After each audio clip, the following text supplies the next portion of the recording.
I wanted to take a little bit of time, and I know normally the June luncheon has been a networking luncheon. I wanted to take today, instead of doing a networking luncheon, because we have lots of opportunities for networking, just kind of tell you a little bit about, as Whitney said, where the Chamber's going and the kinds of things that we're looking at doing. I'd been reading a book lately called Community Leadership by Carolyn Corbin. It's called Community Leadership 4.0. And in the book, she talks about how to build and sustain communities in the 21st century. Things have changed. We're kind of a wiki-led world. Anybody understand? Everybody knows wiki-led world? You know what we're talking about? Millennials. The world is changing. So we have to change and we have to adapt to those things to stay up, or we're going to become obsolete. I don't want to be obsolete. So the future is not necessarily a continuation of the present. So in her book, she talks about how community leadership is at a 3.0 level and how we need to move to a 4.0 level. So I named this presentation Rowlett Chamber 4.0. So really the question is, what is the future of the Rowlett Chamber? We have a lot of changes going on in our city, right? Anybody know any changes going on? The Villages, is that a big change? Bayside, is that a big change? It's a huge change. It's a change for the business community, it's a change for the city, it's a change for police and fire. It's a change for all of us. If you live in that area, it's going to be a change for your driving habits. There are lots of changes coming up. The North Shore, it's commercial development. There's going to be a lot of new commercial development in that area. So how do we prepare for that as a chamber? What can we do to be ready for those changes and to make better and to improve services for our current members? So 3 different areas really that we're talking about. Whitney has sat down with the board and given his vision of where we need to go, and I've kind of taken some of that and then added to that, and I've done this presentation. Some of the board members may remember this. It's changed a little bit, but really 3 areas. 1, we need to grow up. We need to move from being Rowlett Chamber 3.0 to becoming Rowlett Chamber 4.0. We need to work on our partnerships. We have some very good partnerships, and I'll mention those organizations in a second. But we need to strengthen those, and we need to forge new partnerships. And then finally, we need to refocus on our members. Because this is a member-driven organization, our focus needs to be on you. Everything we do needs to be about you and helping you, our members. So what do I mean when I say growing up? Well, there's 4 different areas. Some of this kind of gets into some nuts and bolts stuff. Some things may surprise you, but revising the strategic plan, updating some things around the chamber, and I'm going to go into detail on those. So we need to rethink our strategic plan. And a strategic plan is really just a commitment to what we're going to do, a commitment to being the best. And it creates buy-in, it creates accountability. It gives us a plan that says we have to do these things. This is our future. We need to revisit that, revise that strategic plan. We need to update our technology. Okay, like I said, nuts and bolts things. So imagine this. We have 5 computers, 4 different versions of Windows. I'm on Windows 8, this laptop, Windows 8. Anybody out there have 4 different versions of software in your business? I know the school district, you guys have got iPads out there and updating stuff, and it's incredible. Well, we need to be using the latest technology. That makes us more efficient for you. So for example, maybe you don't understand why. So if I create a document in an older version of Word, I create something, I send it to Laura, she's got a newer version of Word, it changes the formatting, changes the settings on it. So she's got to rework what I've created. It creates additional work, it takes our time away from being able to do the things to help you.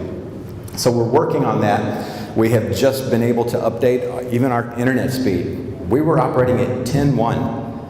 Okay, nuts and bolts stuff, 10.1. Can you say slower than DSL? Okay. It was faster when I hooked my laptop up to my cell phone. That was faster than what we had in the chamber. We've been able to update that. So we're improving our technology and updating that. We're also going to update our marketing and communication plan.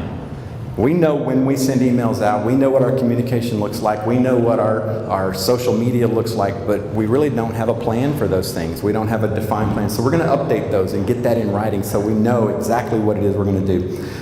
We're revising our collateral, our membership plans, the membership application. We're revising that. You will see a much improved website in about 60 days.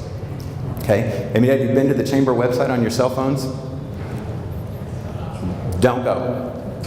Just don't.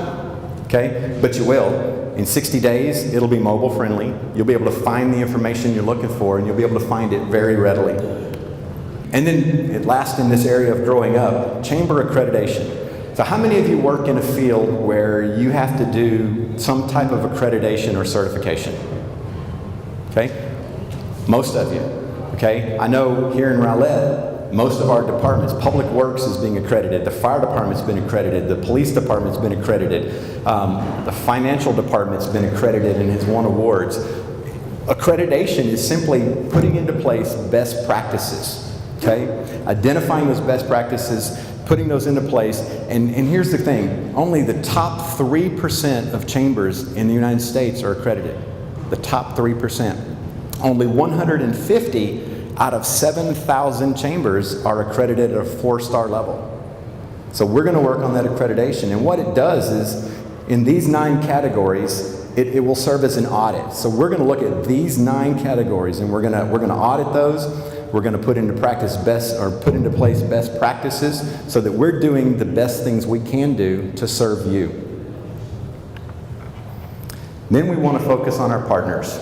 Obviously, the City of Rowlett, Garland Independent School District, Baylor Scott and White Lake Point is a huge partner, and then there's some other organizations regionally that we're going to reach out to and begin to partner with. So I've already met with the city. Of course, the Chamber has been partners with the city for some time now, but I met with the city manager and the Director of Economic Development just last week, and just talking about what we can do to be better partners with each other, because that's important. What the city does, what helps them in economic development helps the Chamber. What we do helps them. So I want to work with them and grow with them. Garland Independent School District. We're planning on restarting the Young Entrepreneurs Academy. With the Career and Technology Center, that is going to be absolutely incredible. And that partnership and that program is going to be able to expand and reach kids all over the district, actually. So we want to continue that partnership with them. As the president of the Chamber, I sit on the Education Foundation. So we're partners with them, and I want to continue that. Baylor Scott and White, they're a huge partner. They're one of the largest employers in the city, and we want to continue that collaboration with them, continue working with them, and doing what we can. They've got a huge expansion going on. How many of you knew that? There's a big expansion going on at the hospital. We want to help them market that and help them get the word out that they're not closed. And I heard that there's some people turning the corner thinking they're closed because there's all this construction. They're not closed, they're growing. And they're growing because of this community and because of what we've been able to do and what Rowlett does for them. And then finally, there's some other organizations in the region. The North Texas Commission, we want to partner with them. The Dallas Regional Chamber, partner with them. Meeting Professionals International. Eva actually mentioned this organization to me a while back. Think about this. We have Bayside coming in. Convention Center. What do convention centers have? Conventions, right? Okay. Well, conventions have speakers. Where do they get their speakers? Well, they go to places like this. We want them just picking random speakers, or do we want to be involved in that process? We want to help with that so we can step up and be part of that program as that happens. Okay, and then the biggest area and the most important area is membership and our member focus. So we want to look at these 3 different areas here. We are going to revisit our dues structure, and don't worry, that does not mean we're raising our dues. We're just revisiting some things because there's some things that aren't exactly like they should be. So we're going to fix them.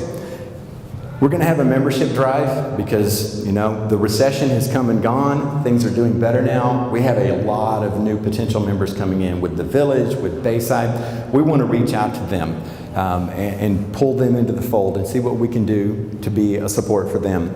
We're going to work on membership retention. I plan on getting around. Carol and I have already started visiting members No offense to anybody here, but we started with those people who have been members of the chamber the longest. I figured that was fair enough. We stick with those guys because they've been around. We've got chamber members that have been here for 20, 30 years. I want to get to know some of these people if I don't already know them. So we're visiting those. And then advocacy and being a liaison. If you as a business have a problem or an issue with anything, if it's with the police department, I'll sit down with you. I'll go visit the police chief with you. If you have a problem with development services, I'll sit down with you. We'll go visit with you. We want to be your advocate. We want to be your liaison. So where you don't, maybe you just don't understand some of the stuff that comes up in program or in business development or in the development services stuff. There's, code enforcement, those kinds of things. We can help you with that. That's what we're here for. We're here to help you. We want to start some consortiums, different kinds of things. We want to start a young professionals program. How many of you, without raising your hands, how many of you are under the age of 40? Okay? Yeah, me too, Barry. Right. Okay? Mama Carol's under 40. Okay. Well, we want to put together a young professionals consortium so you guys can get together, because as under 40 and as new and emerging millennials, you have different ways of thinking. We want to pull you guys together, and Laura's like, yes, you do. But we want to help you guys. We want to put together a women's alliance. I've already started talking with Elisa at the city about a nonprofit alliance. Okay? How many of you are involved in nonprofits? Either you found one, you run one, you're a volunteer at one. Okay? There are some unique problems and issues and things that nonprofits have to deal with, and we want to bring them together and just help educate them and help them with those kinds of needs. And then I actually ran across this on another chamber website, and I didn't really have a good name to call it, so I just put Child Focus. But it's a consortium that brings together the school district and daycares and nonprofits that work with children and other businesses that have, whether it's a business that sells textbooks or toys, or it brings those groups together so they can work with each other. Because if you're a nonprofit working with children, doesn't it help to know the people who have the children with them every day, 9 months out of the year? So we want to bring those groups together. And then finally, and one of the things that I'm really the most excited about is bringing back education to you.